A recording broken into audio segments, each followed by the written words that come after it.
Despite all the drama, the House Speaker Mike Johnson managed to keep his gavel after flipping two key GOP holdouts at the very last minute. But winning the speakership was actually the easy part. The real challenge for the 119th Congress will be governing. And Republicans' first big test is already underway. On January 1st, as in 2 days ago, the temporary suspension of the debt ceiling negotiated between President Biden and the former Speaker Kevin McCarthy expired.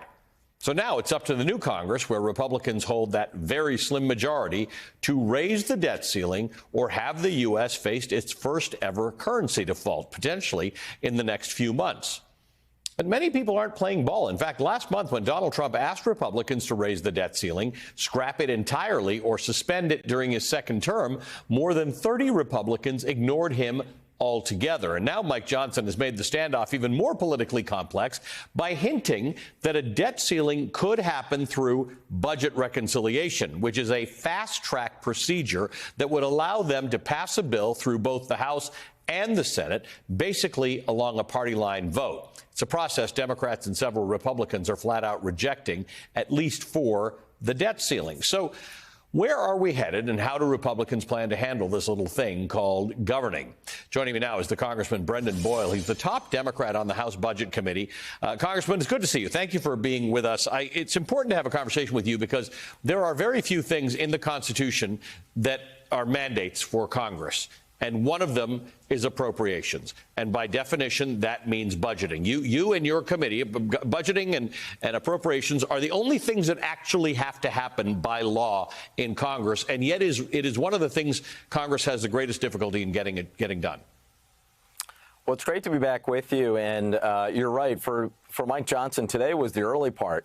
Once we get to mid-March, and that's when the current CR, continuing resolution, is set to expire, then I think that Speaker Johnson is going to have an impossible task of attempting to both pacify the most extreme members of his Republican conference and at the same time pacify Donald Trump. And in the end of the day, I think that's going to be an impossible choice. Add on to that just normal annual issue of passing an appropriations bill. You also have this issue of the debt ceiling. We are now in what has been labeled extraordinary measures. They will probably expire at some point over the summer.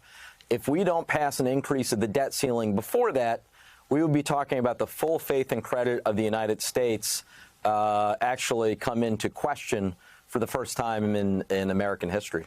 And extraordinary measures are not hard for people to understand, because it's the same thing you would do in your household if you were not able to make your obligations. You'd start prioritizing. I'm going to pay these things. I'm going to pay these later. I'm going to do that sort of stuff. Treasury can do that for a little while, and then there comes a day when Treasury can't do it any longer. The Treasury's already written to the Speaker to say, we are now in that phase. You have to fix this. We're one of the only places in the world with anything like a debt ceiling. The understanding is that the negotiations between Republicans and Democrats about how much we spend should be done on the front end, and then the payment should be made on the back end without further negotiation. Once you run up the bills, you have to pay for them. Well, you know, the debt ceiling is actually an accident of history going back to World War I. Treasury and Congress at that time in 1917 came up with the concept of the debt ceiling in order to make it easier for the Treasury Department to meet our debt obligations. However, since the Tea Party Congress took over after the 2010 elections, the extreme right in this country has weaponized the concept of the debt ceiling in order to attempt to bargain for things that are deeply unpopular. We came damn close in the summer of 2011 of going over the cliff, and indeed we came very close around this time 2 years ago. We need to have a permanent end to the right-wing Republican weaponization of the debt ceiling once and for all. So why then? This is one of those strange bedfellow things, right? Donald Trump was not always on the right side of this thing. Then he decided there should be no debt ceiling. He has some particular reasons for wanting that not to be the case. But in the end, he's right about the fact that there shouldn't be one. Where are our viewers, and where are people supposed to fall on this one? What's the understanding of what success looks like as it relates to this particular discussion? So I think we have to draw a key distinction here. I have always been a believer of permanently reforming the debt ceiling to end the weaponization of it. I'm the author of the Debt Ceiling Reform Act. It is co-sponsored by more than 60 House Democrats. Sound legislation that would accomplish that. A permanent fix. That's a big difference between between my bill and what Republicans are talking about, which is preemptively raising the debt ceiling by $4.5 trillion in order to pay for their permanent extension of tax cuts that mostly go to millionaires and billionaires. We have never preemptively raised the debt ceiling in order to pay for anything, let alone tax cuts for the top 1%. So those are two very different things, and we have to keep that distinction in mind. Well, I want to play for you something because you're on a committee in which Chip Roy also sits, a deficit hawk that he is. Let's listen to how he explains this issue of fiscal responsibility. We were making very clear that there's a block of us that are going to be watching very closely. We need to deliver. When you're talking about tax policy, we need all of that to be not just deficit neutral, but reducing deficits. And not with made up growth rates, but with very specific recognition that whatever we do with tax policy must have strong offsetting cuts. Whatever we do with tax policy must have strong offsetting cuts.